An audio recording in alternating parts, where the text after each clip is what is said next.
الرحمن الرحيم الحمد لله رب العالمين والصلاة والسلام على أشرف الأنبياء والمرسلين سيدنا محمد وعلى آله وصحبه أجمعين رب اشرح لي صدري ويسر لي أمري واحلل عقدة من لساني يفقهوا قولي وصلى الله على سيدنا محمد والحمد لله رب العالمين. السلام عليكم ورحمة الله تعالى وبركاته. Salam. Alhamdulillah, we will continue where we stopped last week, which is here. Have you ever felt that when your iman hits rock bottom? I'm sure some of us go through this. You know, and iman, as I told you, is not something that is steadfast. You have to put on an effort to ensure that the belief stays, because it fluctuates, it goes up and down, and sometimes that's why it will hit rock bottom. And then sometimes you also felt hopeless and just cannot pick yourself up. This is where again sometimes classes like this can be very, very helpful.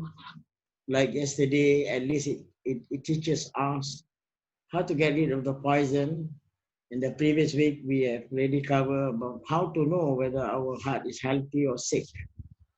So there is the reason why we have to continue learning, because as we are aging, the society or rather the environment change, and sometimes you may be hit by something, and that's where the iman goes down. And sometimes you may also feel powerless, especially like I just mentioned, at this moment you get retrenched, many get retrenched, sometimes, running out of cash because no job and things like that. And when you are desperately in need, so how do you deal with these challenges? Anybody want to share before I start sharing? How do you deal with all these challenges? Anybody? Don't be shy.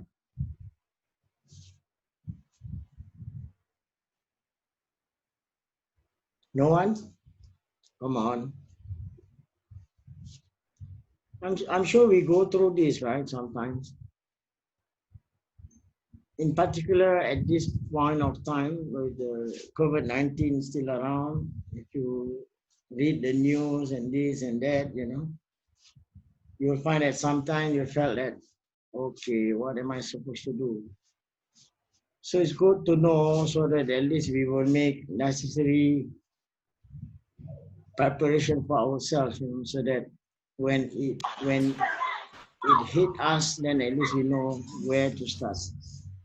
Ustaz, Yes. whatever it is, we need to husnul zon. Huh? If calamity fell upon you, whatever it is, you need to husnul zon. Yeah, of course. That is, if your iman is there. If your iman is not, then I don't think so the husnul zan will come, isn't it? In many instances, people, because of the fluctuation, fluctuate, the iman goes up and down. So sometimes when you are being tested, it slips your mind, thinking that I think most people, when they have been hit by any calamities, they hardly can think that they are not alone. Most of them think that will be the end for them, and felt that they become so powerless and they become so desperado, with the situation of whatever the challenge that they are facing in life. And that is the reason why also I keep on repeating and trying to share and make you understand the importance of Arkanul Iman, the Rukun Iman, the sixth article of faith. Because that is the only one that will boost up all this feeling when the iman is rocking, and then you don't know how to pick it up yourself. So that's where the rukun iman is very important. Because in the rukun iman, it explains about God. Believe in God is the first article, right? And if you have been repeating and again to kind of like familiarize yourself with the what is known as the attributes of Allah subhanahu wa ta'ala, I don't think so you will have any issue at all. Then only has what Brother Adil was sharing just now. You can rest assured that you have husnuzan. Husnuzan means you always think highly of Allah, never ever you had any ill feeling towards Him. It will calm you down and it will, as what in Surah Talaq, as I mentioned yesterday, وَمَا يَتَّقِ اللَّهَ يَجْعَلْ مَخْرَجًا. In this verse is again very clear. It shows you, if you have faith in Allah Ta'ala, God Himself, the creator of you and the universe, is telling you, وَيَرْزُقُهُ حَيْثُ لَا يَحْتَسِبُ. I will bring things, or I will provide you sustenance. You don't even know where it comes from. Of course, it's not something that is magical. This verse doesn't mean that, okay, when you open up your account, or perhaps when you go to the bank and you show suddenly thousands of dollars inside there. No, it's not of a material thing. Okay, it's not of a material thing. The help that Allah gave could be like maybe you get retrenched and then suddenly, somebody, a boss, who's having lunch or whatever, you bump into someone and that someone suddenly offer you a job. So that is what it means by وَيَرْزُقُهُ حَيْثُ لَا يَحْتَسِبُ. You will get help from others. And that's the reason why, again, I mentioned the importance of Hablu Minan Nas, our relation with mankind. Mankind is a generic term. It is not necessarily that you mix around with only Muslims. And that is also the importance of acknowledging, socialization. How do you socialize and how do you build up that relationship with all others too? Okay? So this is the only way when you are caught in this situation, you will apply that accordingly.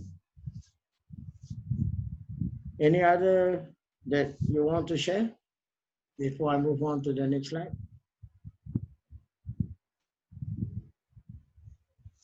Like I said just now, it may not happen, but it may come to you or me or anyone at any moment.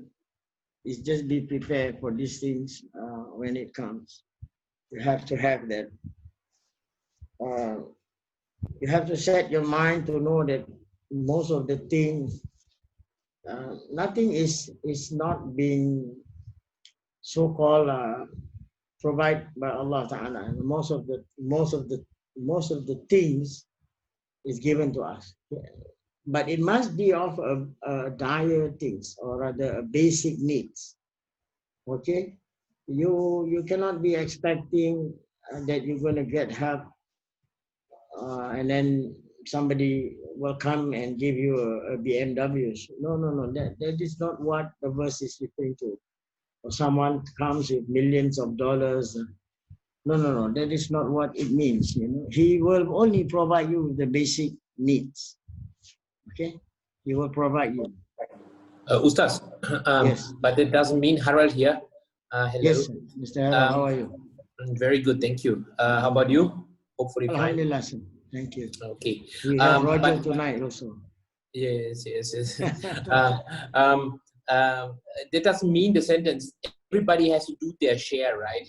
I mean, everybody has to do their own, like, for example, when it's about job finding and so on, just to wait for something, that's not what it means, right? It means basically you have to do your best and then God will help you. You are absolutely right. Yes, because there's other verses of the Quran. This verse is one, and then it comes along with other verses where God Himself says, "Faiza azamta fayatawakkal Allah inna Allah yuhibbul mutawakkilin." So faiza azamta here means that you have to put on the effort, have to come from us. You have to go on hunting or prepare yourself in case if you knew you're going to be losing your job, prepare yourself. And this is what I meant by, again,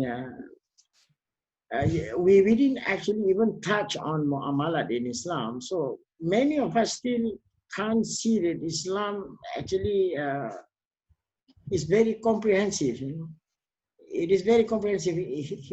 It has everything what you need to know. It is not only just about everything about the hereafter. No, no, no.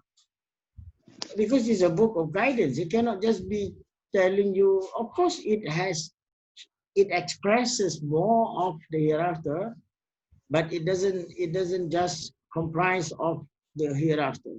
So it also have issues because God is the creator who created us. He knew, what we will be going through, as time goes by. So that's why we need to understand, but like I said, unfortunately, we will only be seeking when we are in that situation. So that's the reason why I was discussing with my wife. Let's go into health. If you talk about health in Islam, and if you follow exactly, I can guarantee you that you will be as fit as a fiddle. But the problem is how many of us wants to be doing it? When you talk about dietary in Islam, can you imagine Islam taught you eat only when you are hungry? Can you imagine? And stop before you are full. So it's a question of you want to know or not. You want to, to be practicing it or not. Or you think that yours is even better than whatever is already. There's a guideline. Those are just a guideline. It's not that. Of course, it's the best. Of course, it's the best. So this is the reason why that we need to, come back to class so that before we have been hit by this kind of thing that, as you know, that we lost our sister, who just passed on. May Allah Ta'ala put her soul among pious people. And she's younger than I think most of us. She left behind children. I think Brother Rob, right? Most of you, for those who doesn't know, never mind. But they both went to the class. When she was even sick, she came. See, these are the things that sometimes you can't wait. You can't wait until you've been diagnosed by a doctor to say that you have this problem, that problem. And I have also recommended to you the book, Body, Healing, and Soul. It's for you to know.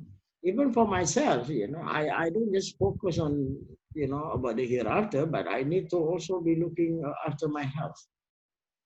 The first thing I have already been diagnosed, or rather, doctor said that I got diabetic, stage 1. I don't just listen to what he said. I put on an effort. Put on an effort. This is the thing that we have to, as what you were checking just now, the effort has to come from us. And that effort has to be 99%. You have to try. The moment because we are not trained in medical, especially for the Asian people, maybe for the Europeans, you may have read some books, and that's why there's a control of drugs usage in Singapore to compare to even in Saudi Arabia. Saudi Arabia, you can even buy, in the pharmacy, you can buy not drugs as the one that, those drugs that is supposedly to be prescribed by the doctor. You can buy. I think in most European countries also, right? In Germany, can you buy You know what they take that to boost up their energy for people who run. I forgot the name of the anybody. What do you mean? What do you mean, Ustaz? You know, like to boost your energy, right? There's a Steroid. yeah, steroid. Yeah. Is it in German? Can you buy this kind of drugs? Do you need a doctor prescription? Absolutely, and actually, it's illegal to use it. Some of the Oh, stuff, yeah. And if you want to get some boosters and so on, but there are different ways of how to you can get energy, right? So right. there is life lessons and indications, gymnastics, meditation for people who are Right. not religious. They go for meditation, you know, because they need some replacement to prayers somehow. I feel, Right. yeah. Yeah. And So and yeah. this is what I meant by, you see, you have never heard of this. Actually, Islam have all this. Islam have identify. It's just that they are not in the what you call it, like in the medical, you know. So they won't be uh, uh, telling you, you know, what you should be doing. But they give you some basic information pertaining to, you know, how you can be healthy. There is a book that touches on that. And of course, every time when the medical uh, clinic, you know, or hospital, when they came out with any kind of treatment, right? And some of this also happens in the Islamic field of expertise.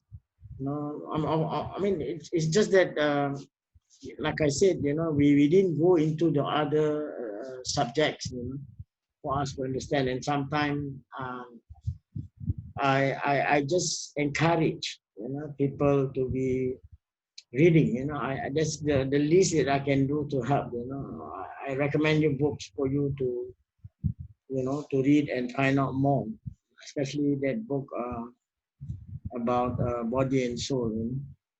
It's a very interesting, and it's a hands full of all Muslims doctors, you know, and how you can be treated. And they use most of the medicine is without drugs, you know, in comparison, which is this again, this been already been debated in the Western world about what you call it as, you know, even food, right? About synthetic, about organic, right?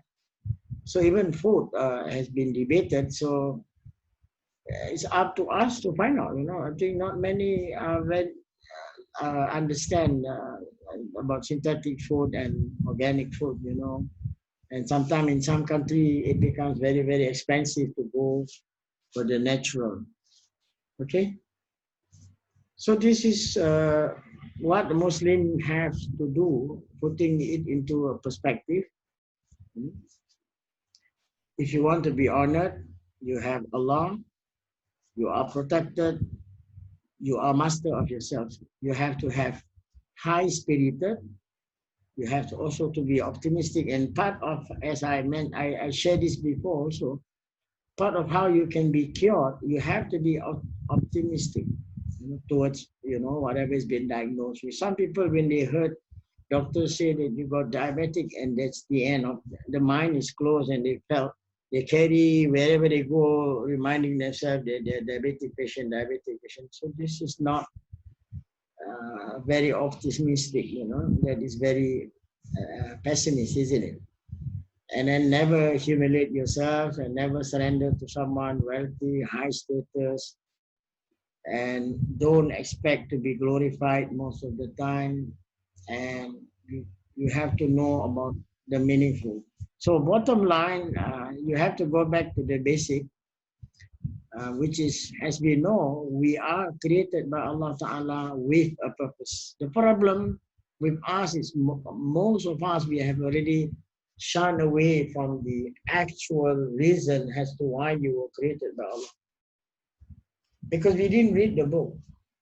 I'm referring to the Quran, and we didn't go into the study of Hadith to understand.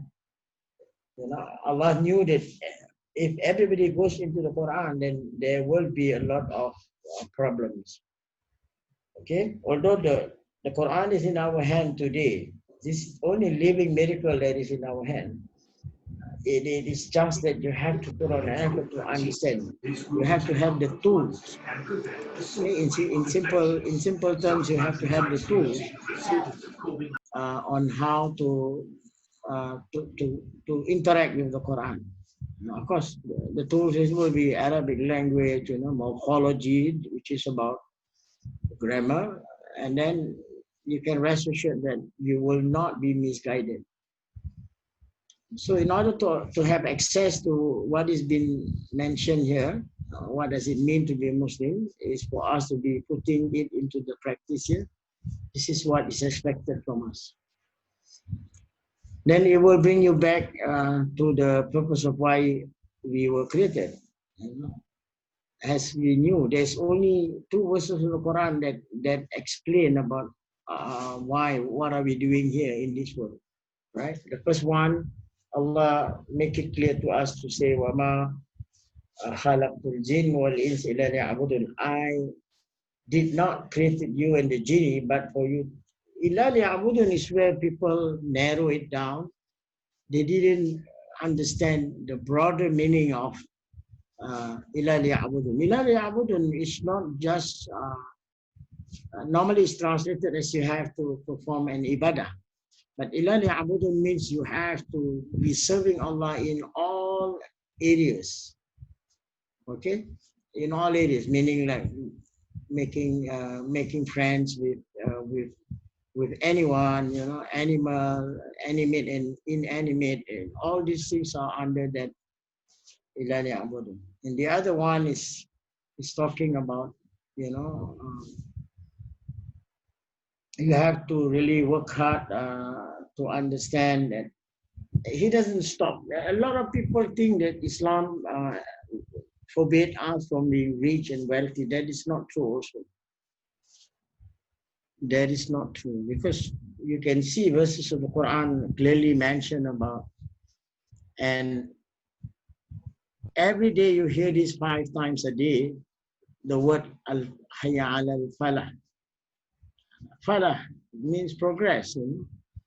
So, but the problem with us is because of the focus of our understanding is not supporting what we are doing, and then it pull us back and make us felt that I just want to be doing my prayer. Again, the word prayer in English is just prayer, but in Islam, if you translate in Arabic, it has more than just supplication or invoking of Allah's name. Okay. Now this is Ustaz, yes. One question. Yes. What does it mean? Never humiliates myself. Yeah, meaning like you can't think that you are hopeless and helpless. Until you find that you are useless. In other words, humility can bring a person down up to that extent, isn't it? Okay. Right. So that's what the humiliate yourself. You never humiliate yourself. You only humiliate yourself before God, no one else. Right? But you can be humble to other people, but not to humiliate yourself until you think that you are relying or depending on Him. That's where it will kind of shaken your belief, because you rely on human rather than God Himself. So that's why it has been, if you put that into practice, I don't know, I mean, a person of my age, I always believe that if I'm going to say something, even to the authority, I will do so. I will not just bow myself without any valid reason. I will explain. If I have to stand up, I will explain.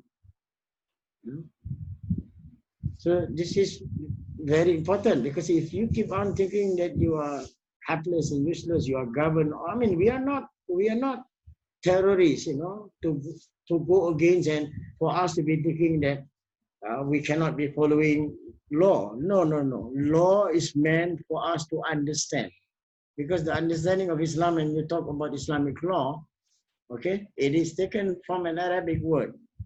Okay, if the root word of Islamic law, fiqh, right?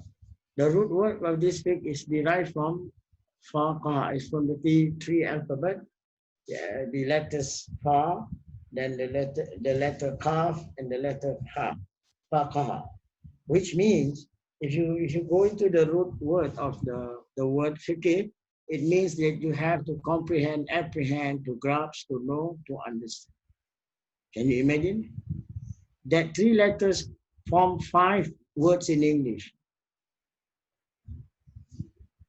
This is the importance of, once you have that understanding, like I said just now, law is not meant to be broken, and there is no one has a total freedom. We don't have total freedom. This is another topic by itself, actually, if you want to be discussing.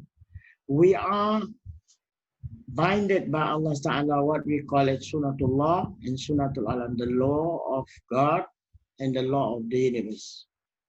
So there is no way that Muslim can say to themselves, I don't like law.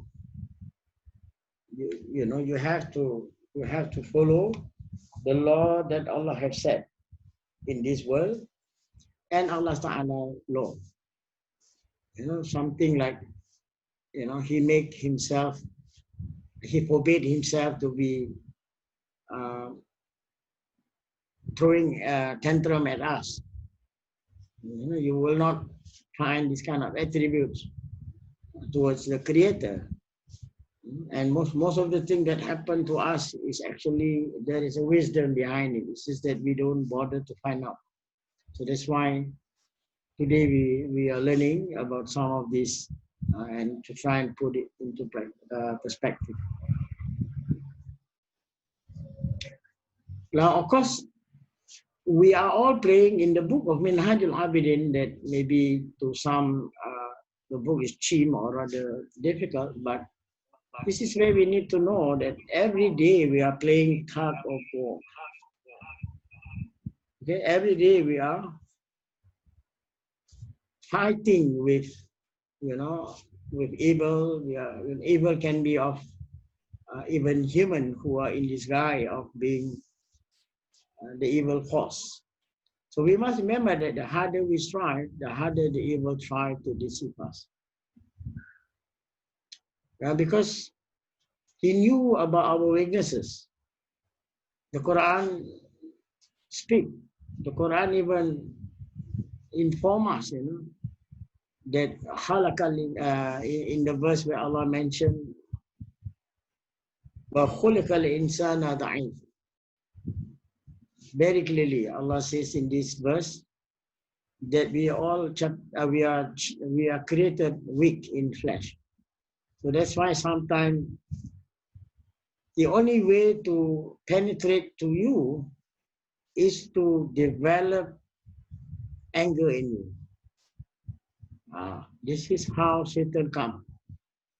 Satan will hop into that blood when you start throwing tantrum at people. It can be your children, it can be your wife, it can be anything. So that is the striving of what Satan did. The harder the evil tried to deceive us.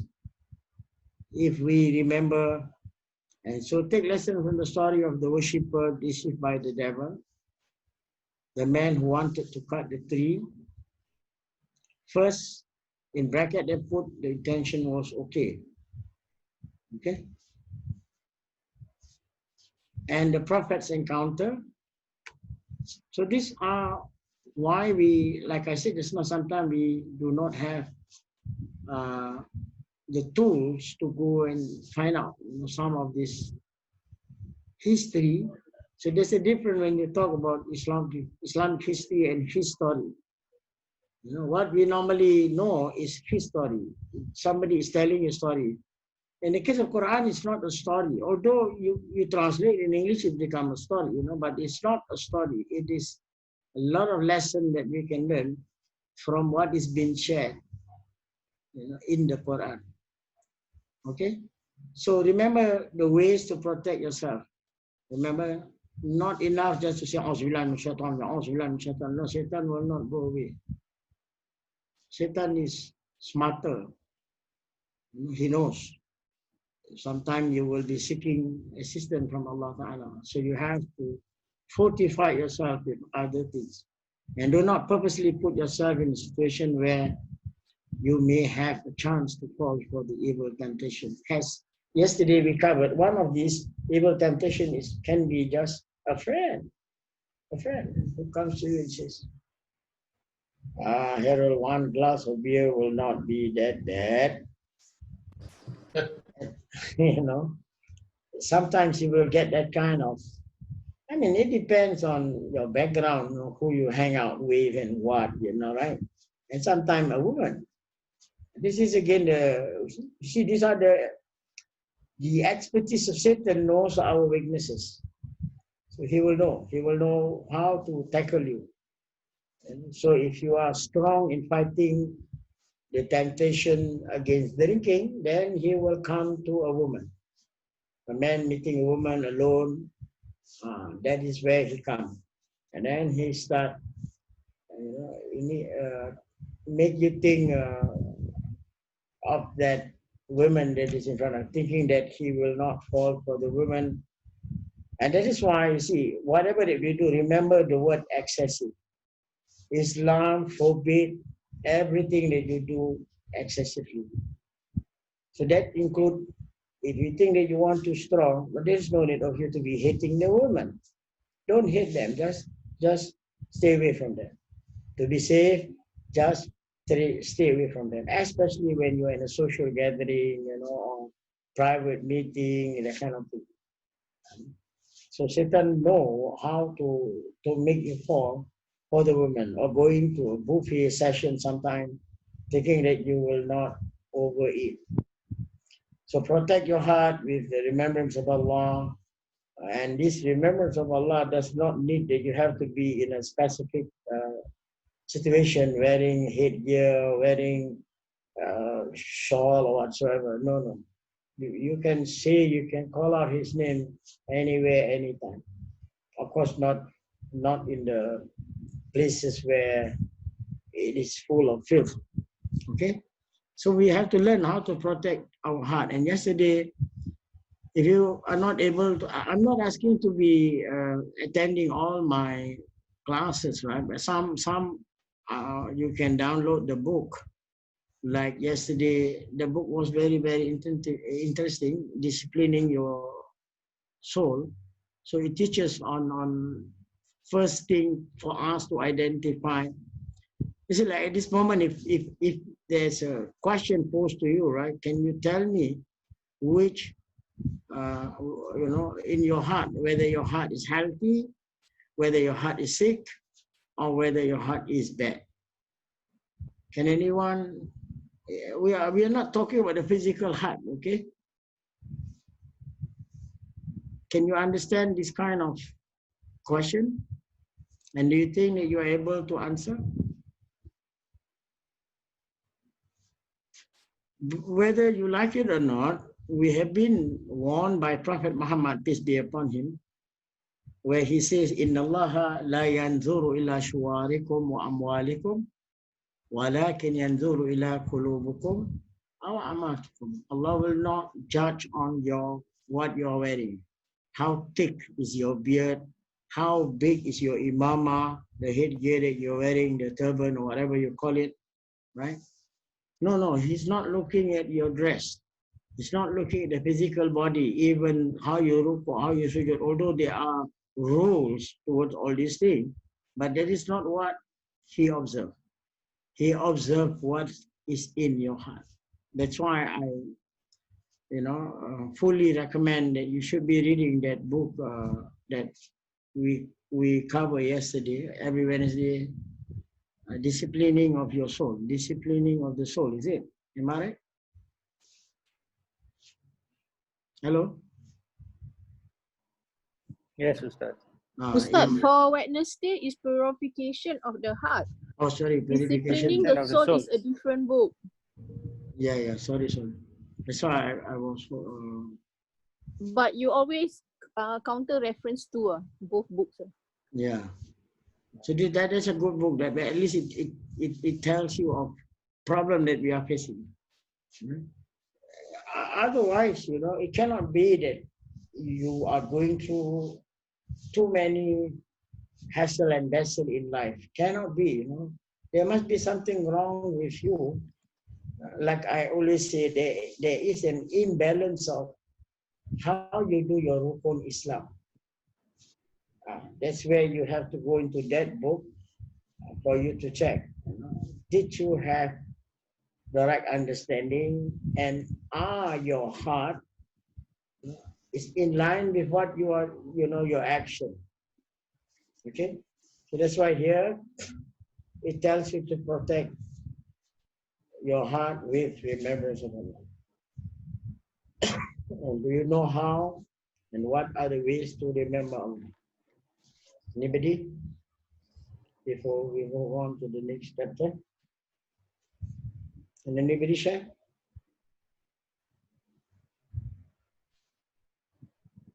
Don't be shy. We are all in class, and the best is you can close your camera so nobody knows. Of course, you cannot mute your mic. If you mute your mic, then I cannot hear you. But still, secretly, you can go to the chat there and forward your message. So protect your heart, brothers and sisters in Islam. Okay, this is very important. If you don't want to answer, we will move on. Ustaz, I have a question. Yes, please. Sometimes being human, I mean, you are also put in the situation whereby the temptation is stronger than the faith. Sometimes your iman. So it will try to push you to do something which is not in the belief system, something which is against the morals. You know it is wrong. You know very well that it is wrong, and you by doing this, you are going to face the chest deserts down the road. So, but you still go ahead and do it, thinking that nobody knows. I can just ask forgiveness and go. I mean, we always, maybe we always use these things saying that Allah is all forgiving. So we make use of that all forgiving trait of His and take advantage. So, how do we overcome this? How do you overcome this? Yeah. Were you attending the Wednesday class, brother? I think I missed out a bit. Yeah. In that book that just mentioned, you can actually download it. Okay. And because if I'm going to explain to you, it's going to be very long, which I'm still learning. I mean, we are still using that book, so you can go to that book. Okay. To what do you call it? To get the gist. I mean, at least it will share with you about how do you overcome this. So first, that's why that book mentioned about identifying our heart, right? Yeah. You have to identify, is your heart healthier? So the problem is with us when we hear this kind of question, right? What we do, we go to the doctor or we go to hospital and do the, what do you call it? What you take picture on to your chest? Stethoscope. No, the X-ray. Right. People will think that it is the physical heart that is dirty, right? Yes. Physical heart can be cured by medical doctors and whoever who are expert in. But the problem with us is we always forgot about the spiritual. The heart can be tainted. Firstly, are you aware of that? Your heart can be tainted with marked or perhaps blackened. Yes. And that's how the heart becomes hardened. Yes. Do you know that, brother? Yes. Of course. Huh? Yes. So that's why that is the first thing that you have to get rid. If your heart is hardened, then that is what the result is going to be. You will always follow the whispering of the wrong thing. Although you knew it's wrong, but then you use an excuse to say you can't help it, but you have to do. Mm. That kind of whisper comes from Shaitan, and is due to because of our heart is not being, you didn't nourish your heart through zikr and through all these other things. And that makes it lean into something that you have, you yourself will say that, oh, I don't have the strength to say no. Mm. Right? Yes. So that's why you have to attend to the heart. You have to attend to the heart, cleanse it. To cleanse the heart first, in order the heart have a clear vision in accepting what it's not supposed to be. I hope that answers your question. Yes, okay. Thank you so much. Okay. Anyway, please, are you in my WhatsApp group, brother? Yes, I am. Okay, then you know the book, right? It's Yeah, written purification by. resolve. Yeah. So that I hope that you can join us. We're still not finished. Yes, okay. We Sure. are on chapter 6. Sure, sir. Chapter 4 is where it covers on about the heart. Yes, okay. Okay, this is how you do what you can do to protect your heart with the remembrance of Allah. Boss, Hey, Ustaz, so what are the ways to remember? it's not there. No, not there. Some of the simple. Okay, the best is always to recite zikr, right? Zikr or salawat, salutation to the Prophet. Zikr can be just the two things. Now all this, like I said, there is a book that it touches on Close the. the door. An example will be like it will be heavy on the weighing machine, but it's light for you to utter. That is Subhanallah, Walhamdulillah, wa la ilaha illallah, wallahu akbar. There are many authentic hadiths recommending us to be reciting that. In fact, it gave you the strength if you're at work. You felt that you have a lot of competitors next to you who dislike you. So as you are doing your work, you can do zikr. You will definitely be guided there in comparison that you're idling. You're idling. That is why the proper way of prayer, right, which we have to put on an effort is to try to understand, what we read. Then at least it will pull the memory, because our mind can be controlled. It can be direct and redirected. So the question is, we have to know how to do all these things, right? What are some of the practices that we can do to cleanse the heart on a daily basis? Istighfar. That's why the prayer, in some prayers book, right, it teaches you, for after subuh, you are asked to recite La ilaha illallah wahdahu la sharika lah lahul mulku wa lahul hamdu yuhyi wa yumeet wa huwa ala kulli shay'in qadir. Then you go to example after the prayer, then you start all over again your nonsense. Somebody comes in and want to chit chat and start gossiping. That guy, macho, this, che, chu, cha, this thing happen in our daily life. That's why I don't want to go any further in sharing about Islam, but to go to these basic things, that we are facing daily.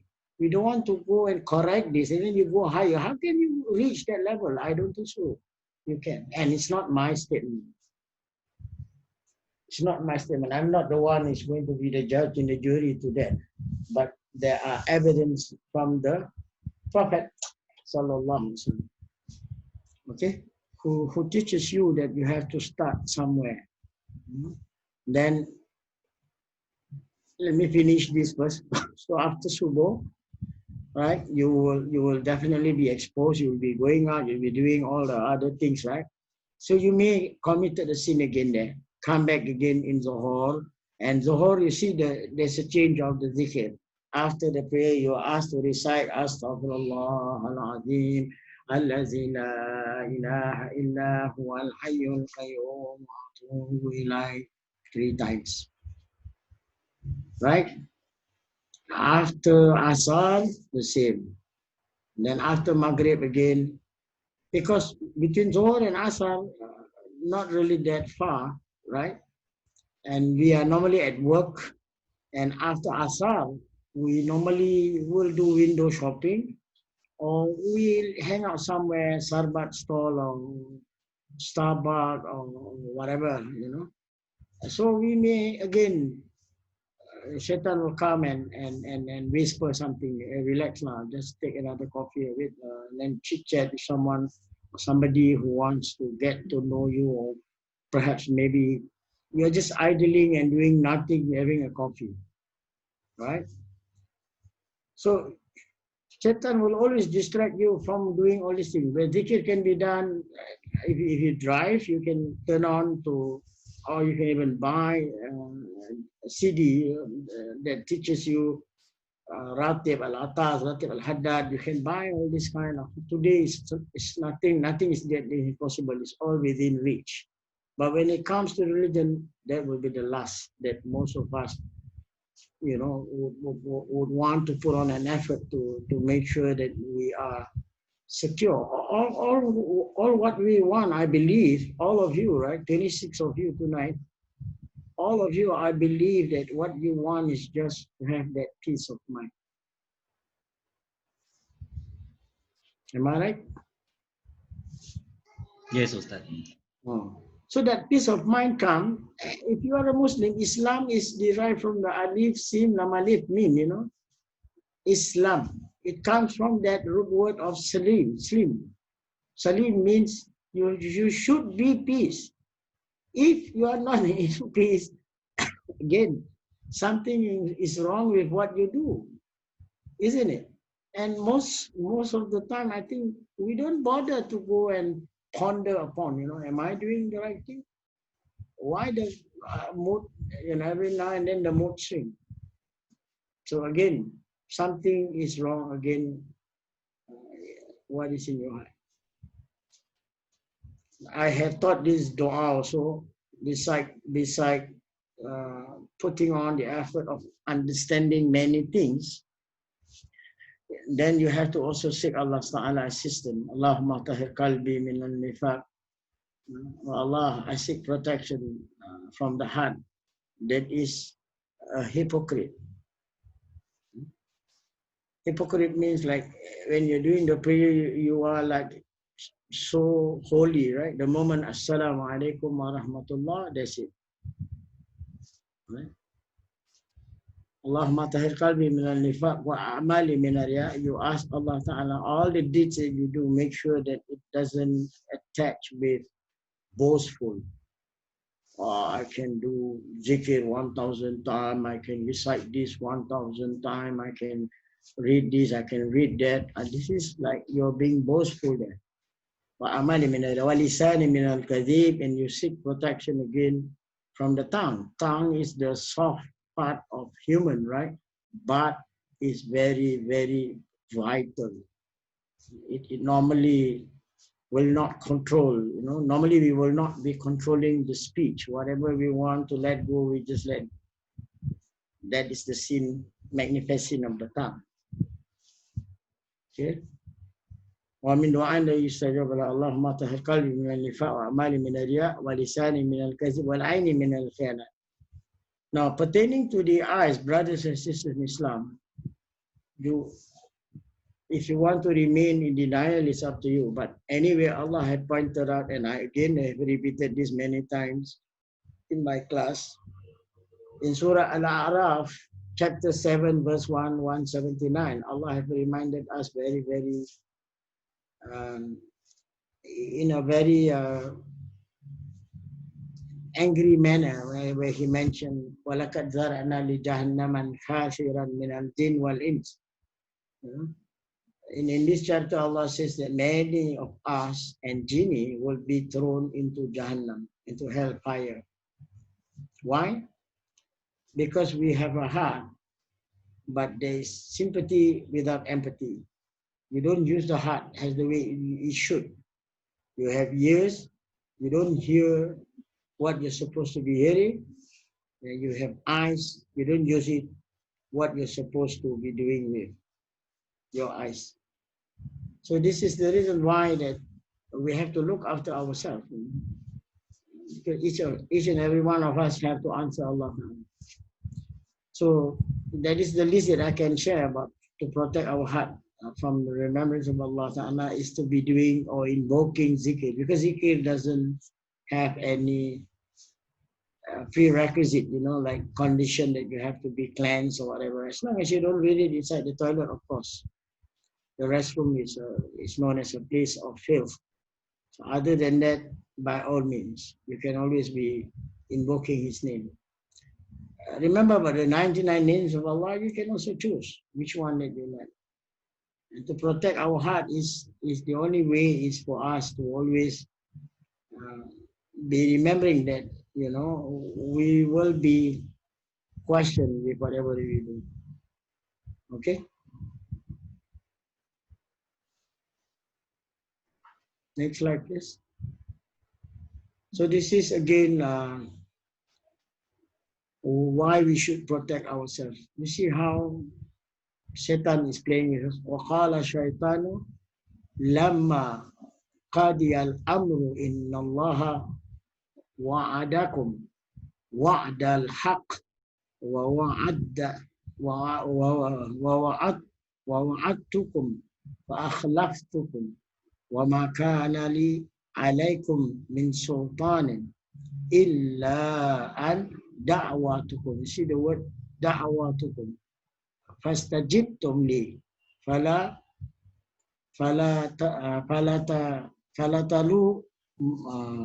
تَلُومُونِي وَلَوْمُوا أَنفُسَكُمْ مَا أَنَا بِمُصْرِخِكُمْ وَمَا أَنْتُمْ بِمُصْرِخِي إِنِّي كَفَرْتُ بِمَا أَشْرَكْتُمُونِي مِنْ قَبْلُ إِنَّ الظَّالِمِينَ لَهُمْ عَذَابٌ أَلِيمٌ. So what does this verse tell us? This is recorded in the Quran before ever we meet Allah. Satan will say, when the matter has been concluded, indeed Allah had promised you the promise of the truth. This is what the brother was questioning just now.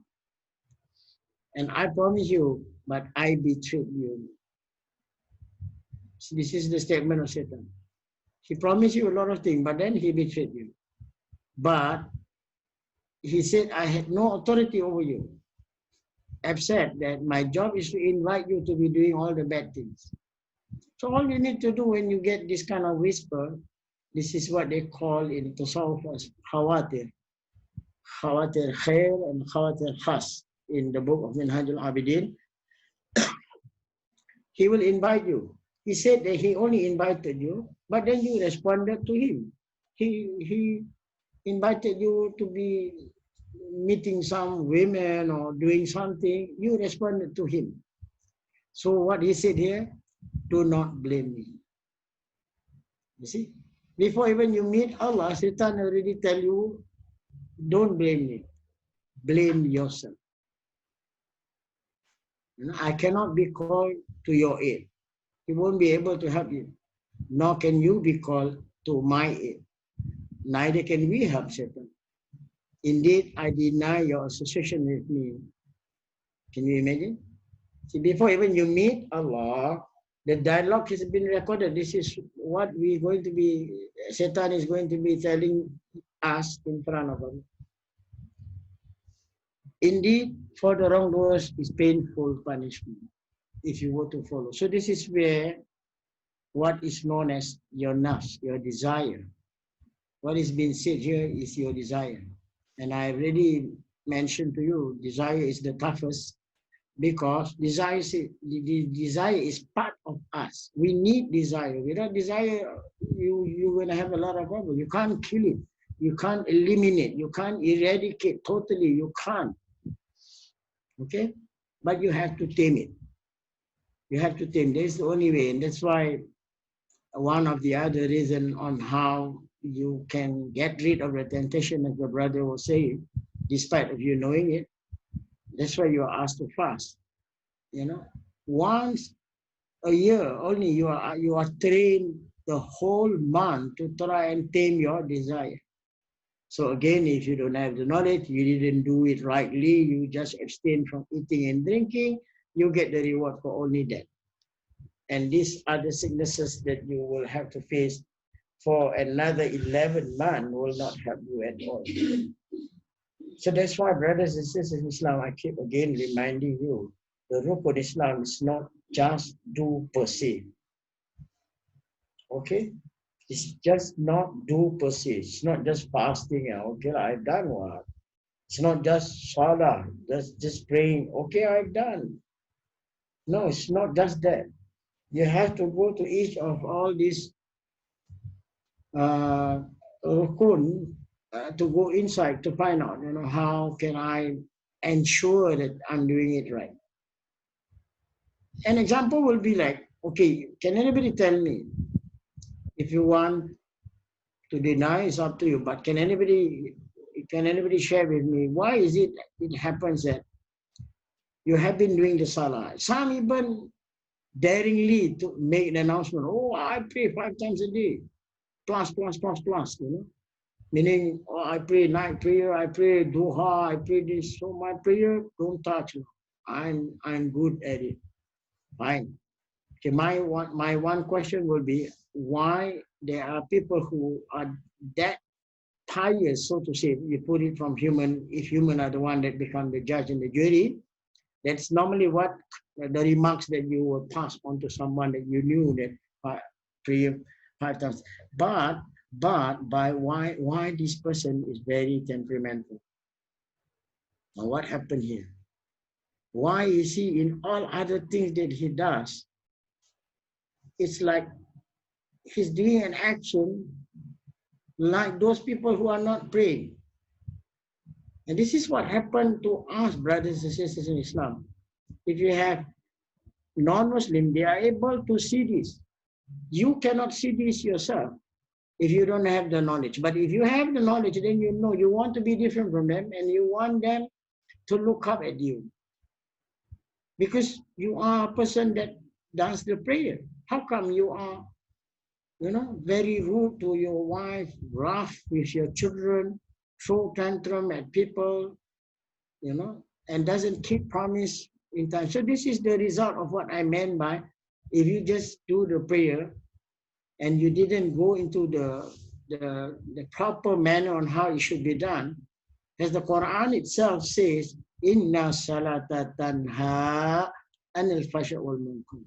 Wala dhikrullah akbar wallahu ya'lamu ma tasna'un. Every Friday you're reminded, if you go for the Friday praise, by the khatib, that inna salata tanha.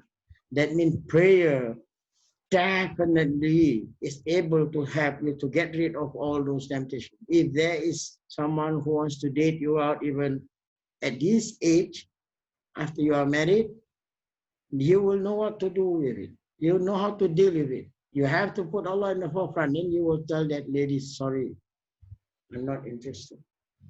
This is what it means by inna salata tanha anil fahsha wal munkar. Even if there is going to be, you are tempted, there are challenges that you are facing in the office, you know.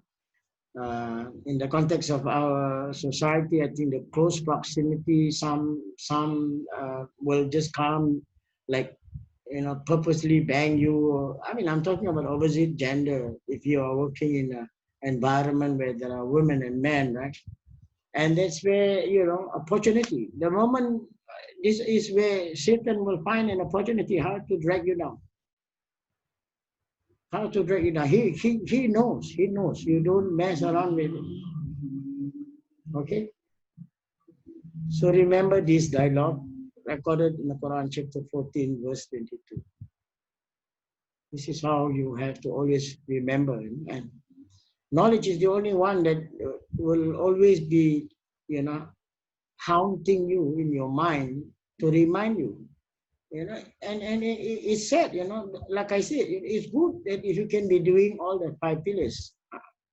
I'm not the one who's going to give you the credit. That is between you and Allah Ta'ala. But do it properly. Do it properly. There must be a difference between the Muslim mu'min, muhsinin, and so on and so forth. Cannot be the Muslim mu'min and the non-Muslim all alike. Cannot be. That means something is wrong in the teaching of that religion. You pray, but your heart start hating one another. Start thinking that I'm more superior than the other. Start quarreling with one another. Astaghfirullahalazim. What happened? Isn't all these things what happened to us? Hello? Anybody? Isn't it true? Yes, Ustaz, because we actually don't know what we are doing, although we say we pray 5 times a day, but either our intention is wrong and thus we do not get any connection to Allah. So the nearness is not there. So it's just a bodily movement. So it has no effect, that although we pray 5 times a day, but we still have bad temper and whatever else. It's scary, isn't it, Faiza? It goes back to the intention. It got to be proper, right? It has to be proper. And then followed by the practice of the not praiseworthy knowledge that we gain throughout our life. Yeah, it's not something that is impossible that you were not able to reach that level if you were to be giving excuses. And some of these things, again, when if you base on contextual in the understanding of Islamic legal system, right? Like especially in our society, where many of these exposing of human, particularly the women, exposing of their body, it becomes something again, a challenge that sometimes we can't help it. So this is where we need to look after the 3 things as mentioned earlier in that chapter, Surah Al-Araf, verse 7, right? As I mentioned to you. You need to look after your eyes. If you want to look once. Don't repeat that look and start thinking. Once you repeat, right, then it will leave an imprint in the mind, isn't it? Once you look at any part of the women, it will leave an imprint in your mind, and that's where Satan will wait for the right time to come again and tell you, okay, this is what you should do. Right? So be careful, brothers and sisters. I'm trying to my best, to make the understanding so that all of us, including myself, we should be able, once we complete certain chapters of what we learn. It's just that you are not in front of me, so yeah, there are pros and cons in whatever that we are going through, but nonetheless, we have to put on the effort together. And this is what yesterday mentioned in the book. We have to find a companion, who does the good things to be with us. And of course, as you know, if you are married, the best companion, as the Prophet says, is your wife. It's your wife. She's the rest. She's the one that understands you better. So this is why, again, you have to educate your wife and make sure that she study and she understand your need and her role as a wife. She has to make sure, to treat you with honor and so on and so forth. So all this in the book of Munakahat. Shall we continue? So why should I work harder when Allah has already decreed the sustenance for me? I told you just now, right? Islam talks about progress. It's a progressive religion. So although you have been degree, but it is nothing wrong for you to look, because the dua Rabbana Atina Fid Dunya, you can imagine this dua is common, everybody knows Rabbana Atina Fid Dunya. See, you are asking Allah Ta'ala, to make that your living, right? That you become successful. Because it's the only way that when you, like I said, you will be at peace if your sustenance is given to you and you are very successful in this world. Then you will find that you are also able to do, something that is meant for the hereafter, isn't it? So although you have been degree, but you need to understand there's nothing wrong for you to upgrade yourself, to make sure that it will help you in your day-to-day life. Right? Anybody wants to challenge me about the first? Why should you work harder? And Islam just guide you to say that if you become successful, contribute back. Because you see, when you become wealthy, right? Wealthy in Islam, as we knew that we have our children, your child were not born successful, isn't it? It's without anything. It's nothing, in other words. All of us have children we knew.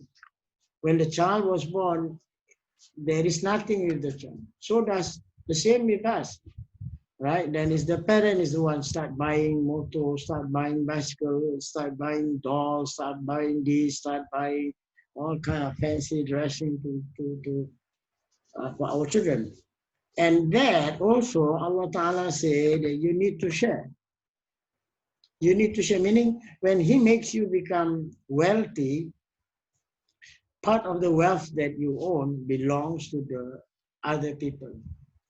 Automatically, whether you want to acknowledge this or not, it has been written in such a manner. Meaning that the wealth that you own will also have to be given to the less fortunate. And that's where the zakat comes in. If you understand the importance of zakat, the contribution, right, that Allah imposed onto us is only 2.5% of the total income of what you're earning. And it's annually, it's not every month. Okay? And that is the portion that needs to be given to the less fortunate. If only the zakat system can be implemented accordingly, I can rest assured you there is no poor people or the less fortunate. Really, if it is been implemented accordingly, the 8 recipients received accordingly, then the people will not become beggars and to beg and this and that. This is why we have to look after ourselves. We should not be begging for money, but we have to work. We have to ensure that we live in this world successfully in order to be success in the hereafter, because that is what the world is for. Okay? The world is for you to be working. It is very tiring if you were to ask me. It is. Nobody is denying that. But it's worthwhile being tired now. And as I mentioned yesterday also, brothers and sisters in Islam, with all due respect to all of you, if you are given an option, don't answer me immediately, but think, I need an answer from you, and be honest when you answer me. If you are given an option, or rather offer, you can have Lamborghinis, you can be driving Mercedes, you can be driving Alfa Romeo or whatever. You will be given a landed property if that's what you want, or even a villa, that's what you want. You have millions of dollars in your bank. One more. But you have all those, you only will have it in this world for only As we know again, even the World Guinness record, no one lived or no one crossed over 100 years of age. That's all what you're going to get. So now I need an answer from you honestly. Do you want to take that offer? Assalamualaikum. Waalaikumsalam. Don't want Habib. Oh, you don't wanna? Sure not. Yalah, here only temporary, there forever, man. Right. Alhamdulillah, that is a wise decision. That's all. If But you it's okay. understand, But it's okay to have certain, not luxury lah, Habib. Just certain like macam comfort lah, comfort. Is it okay? yes. As long as that comfort doesn't make you forget, who are giving you. That's all. Meaning you still need to share. Because that is life. That is why there is only two lines in Islam, as we already know, right? Hablu min Allah and Hablu min Nas. So Roger. as long as you know. Sharing is caring, huh? Yeah, sharing and caring. Alhamdulillah. That's all. And normally, I think, Mr. Chef Shahrizal, I think you have went through this. When you are being very generous, Allah will repay immediately. Yes, the question is, are you generous enough to be doing it or not? That's all. If you are generous, Allah will immediately transfer back the money. If it doesn't come in money form, like I said just now, وَيَرْزُقُهُ حَيْثُ لَا يَحْتَسِبُ. Oh, business come in. Suddenly someone wants to become a shareholder, wants you to be the shareholder. If you are denying all these things, I don't know what to say. But this is the promise. So it's not wrong for you to be living successfully in this world, but be careful of not being boastful and be careful not being stingy. You still have to give zakat and at the same time give sadaqah. Roger, Ustaz, thank you. Alhamdulillah. So anyone else beside Mr. Sheikh Saharizal who just answered? Ustaz, just sure. Yes. Yes, just a comment lah. I mean, I'm not in referring to anyone but I mean, for us normally we can see, like just now between a Lamborghini and Jannah, we will pick Jannah. The problem is that right now the Lamborghini is not in front of us, Ustaz. So if the thing is really in front of us, Ustaz, you may change. Your iman it's totally a different ball game altogether. So yeah lah, it's a real challenge lah right now because we do not have it. We can see if we have it, will we do and will we walk the talk or not? Yeah. This is a question I'm asking for myself lah. Right. But you can do an evaluation, Hermanto. Not necessarily that you have to wait until the Lamborghini arrives in front of your eyes. At this point of time, you have that two leg that Allah has given you, right? If you learn how to appreciate that example and make full use of it as the way it should, when you own a car, you will be the same. So it's a question of train. You have to train yourself to be in the same situation whenever Allah elevate your status. Because we will definitely be given that darajat. That's why Allah Ta'ala himself mentioned in the Quran, Qul hal yastawi allazina, in Surah Al-Zumar, Qul hal yastawi allazina ya'lamuna wa allazina la ya'lamun. This one is talking about, are you saying that people who have knowledge and without knowledge is the same? Then in another verse, Allah promised, Yarfa Allah allazina utul ilma darajat. Allah will elevate your status. Even if you didn't ask for it, you will get it in this world. But like I told you again, what you will get in this world is only the basic things. And sometimes he gives you a little bit extra. If you talk about the material, it depends. He's the know of everything, remember? we have to keep on practicing to be relying on him. If you have put it in that format, I don't think so there will be a change even if you have the Lamborghini in your hand. And now, in fact, in today's context, it becomes the norm.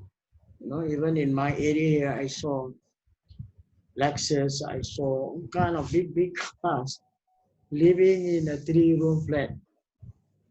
You know, but of course, they are not Muslims, you know, so they definitely will be very boastful. That's one. I agree with what you said. So this is why we need to always have the knowledge. So once you have the knowledge, then you know what is there of you to rush. If you can have it, it's known as a bonus. But if you cannot have it, you still have something that you owe Allah Ta'ala. And you can't be making comparison. So we have to learn about it. What Allah has decreed for us, we have to understand the wisdom. There's always a lot of things. Does that answer to your what you are sharing? Yes, Ustaz. Thank you. So we move on to the Sayyidina Ali Karamallah Wahda narrated that the Prophet said, a slave of Allah shall not believe until he believes in his four things. So this is where what I meant by the belief. Also, you need to have knowledge for us to understand. That is the first one. Will be the zikr that just now I think somebody in the chat was asking. Simple practice we can do to cleanse our heart on daily basis. Right. I believe that is the nagging question most of us face. Nagging question. So if somebody is nagging at you, you just enjoy listening to that person nag, but you are doing zikr inside. Because sometimes this is our nature also, you know, by you have people nagging, and that is again actually, although most men are the one that doesn't like the wife to be nagging at them or women to be nagging at them, but brothers, believe me that this nagging can sometimes change you. And this is our nature, you know, because of our egocentrical character in us. We refuse to be accepting. Just keep quiet now and let them talk. You know? So it will not become. Ustaz, yes. Sorry. What the question is not nagging, you know. The question is, it's like a constant. How do we? It's not about nagging, Ustaz. Let me see what the question was. Yeah. Clarify to me. Yes, it's like how do we like cleanse ourselves, cleanse our heart? Yes, it's a constant question that is you know, constantly, and yes, haunting us. How do we do that? You have to look after your heart, right? If you don't want to be fighting it, then definitely you will become a loser. That's why the Prophet ﷺ, I mentioned this in my other class also, until the Prophet ﷺ himself said, Jaddidu imanukum. Can you imagine? Jaddidu imanukum, which means that renew your faith. Prophet Muhammad ﷺ knows that sometimes we are moved by people action, we are moved by the environment. This is us, human beings. We definitely be moved. And that's why, again, yesterday, the book mentioned about when you want to find a companion that is close to Allah, then you will see. So the other way is to stop that nagging question in you is to testify Islam, la ilaha illallah, Muhammadur Rasulullah, la ilaha illallah. See it with the whole heart. Okay, if you say it with your whole heart, I can tell you, you will see the difference. You will see, and you will find it. You don't feel like, you know, that you have wrong yourself, because Allah also knew that we have our weaknesses. Allah also knew our strength. So this is what the Prophet says. You know? You cannot be known as a believer until you believe this thing. That is the, and it's La ilaha illallah. That's why even how to recite that also becomes another issue. But the problem with us normally, when we want to be reciting even the short zikr, and this is the best among all zikr, afdalu zikri. That's why you hear this in most tahlil, they say, afdalu zikri fa'alamannahu la ilaha illallah. You see? And then there is an hadith to that the Prophet says it. Afdalu zikri ana wa nabiyuna ba'da. I mean, this zikr, the best zikr is this zikr that is been said by the Prophet before me, is this kalima la ilaha illallah. So you have to practice. That's why you have to start with slow, because this is us. We are not fast learner, so we have to take it slow. So you have afdalu zikri fa'alama lahu la ilaha illallah. In order for there to be an impact, because most of the zikr, including the Quran, the utterance of it have to be, I mean, heard by yourself. Okay, there is a metaphysic thing that is taking place when you're doing zikr, especially when you're reading the Quran. Until the Prophet ﷺ says, Nawiru buyutakum min tilawatul Quran. Decorate, lighten up your house, brighten up your house with the recitation of the Quran. So this is how to get rid of the nagging that you mentioned just now. You won't be asking any more questions once if you start doing that. Second is to believe in death.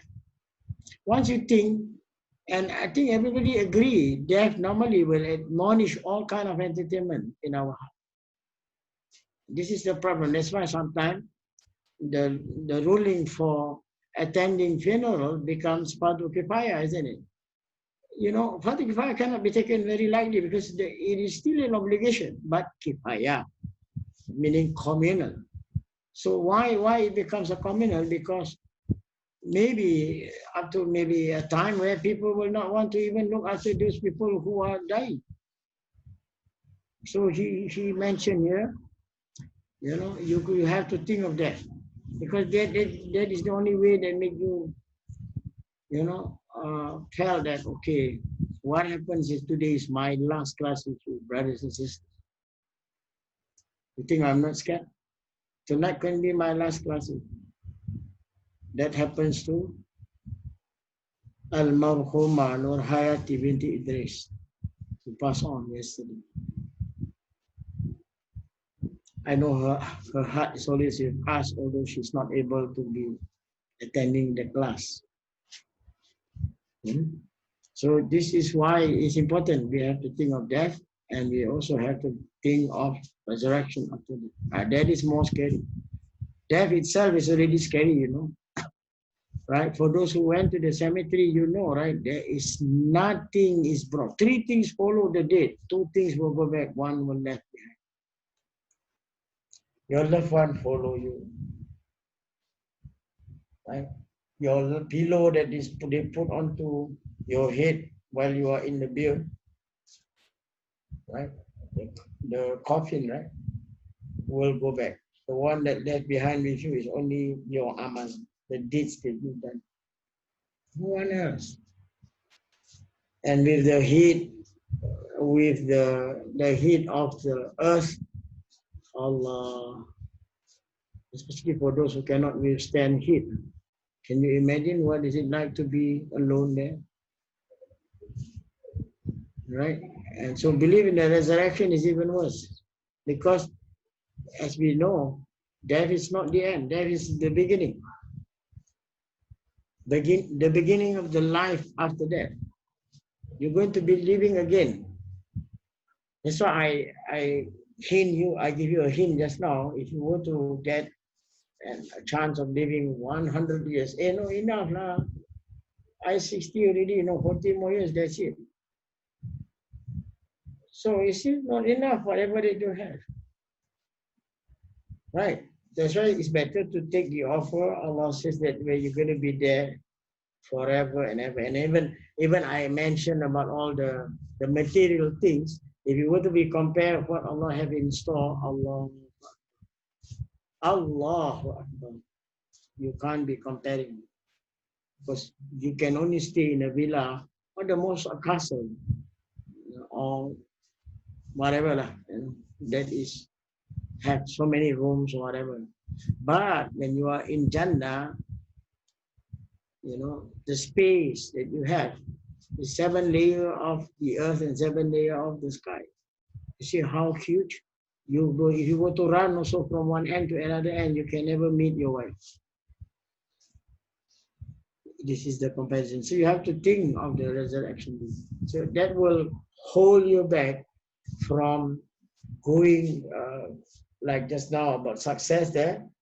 You cannot be storing, saving, then you die. Then there are big problem. So be careful. That's why as you earn, spend. As you earn, share, contribute to others. And lastly, you must also believe in the Al-Qadar, whatever that Allah has decreed for you, be it bad or be it good. With that, Wallahu alam bisawab, we will stop here. And this hadith is great, has Hasan. It's a sound hadith. And it's in the book of Jami' al-Tirmidhi, volume 4, book 6, hadith number 2000. Wallahu alam bisawab. So I don't know whether you have any question or should I want to ask. Anybody? Brother Adam and Asia, how are you? So long never hear your voice. Waalaikumsalam Ustaz, Alhamdulillah. I miss you, I miss all of you. We miss you too, really. And I want to come to Air Raja and have some food to eat. Yeah. No, like, just kidding. How are you? Okay, huh? Okay, Ustaz, okay, Alhamdulillah. How's the cat, huh? My cat left to. Allah Akbar.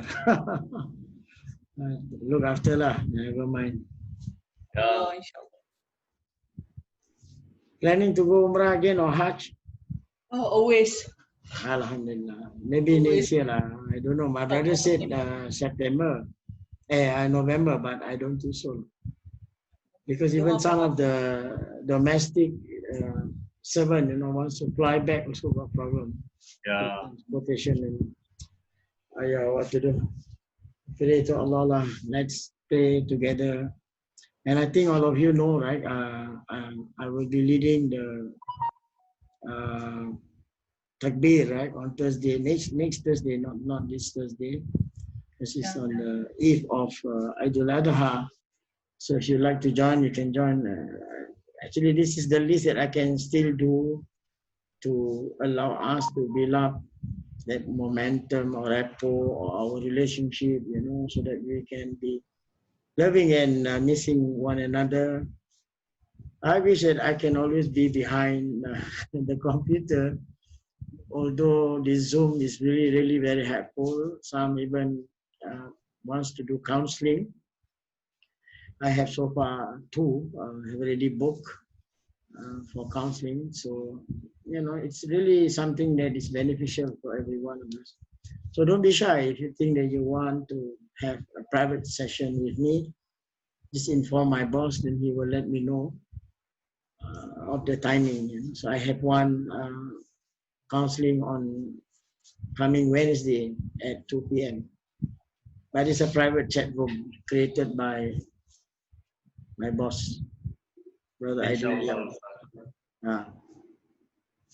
Okay, so any other question? Anyone wants to share? Thank you, Nora, for joining us all the way from Kuala Lumpur. Is it you, Nora? Which Nora? Nora that from Kuala Lumpur. Yes, Ustaz, it's me. Assalamualaikum. Sorry? It's me. Oh, Nora it's you, here. huh? Alhamdulillah, how are you? I'm good, Alhamdulillah. Yeah, Alhamdulillah. Alhamdulillah. Sorry, I couldn't join all the time, maybe because sometimes it clashes with my other class. So Alhamdulillah, Understand. today tak ada class, so yeah, I Ah. join. I understand. Nora, the famous Misiam. Yes. Inshallah. Alhamdulillah. Yeah, inshallah, Ustaz. I'm bringing it into Singapore. It's a bit slow in the process Alhamdulillah. because of COVID. So dah masuk factory now. Oh, Alhamdulillah. Alhamdulillah. Congratulations. May Power, Allah Ta'ala. Power. Alhamdulillah. Oh, Oh, joran panjang tu siapa tu? Joran. dia. Chef Syarizal. Dia orang tukar macam nama. Tapi yang ada memang betul. Macam Roger tu nama dia betul. Jangan tersalah. Ada yang macam-macam lah dia orang. Tak kisahlah. How's your husband? Is he in town or is he out of Kuala Lumpur? He's in Vietnam now. He also locked down. Can you hear me, Ustaz? Cannot. He's in Vietnam. Oh, Masya Allah. Alhamdulillah. Not yet.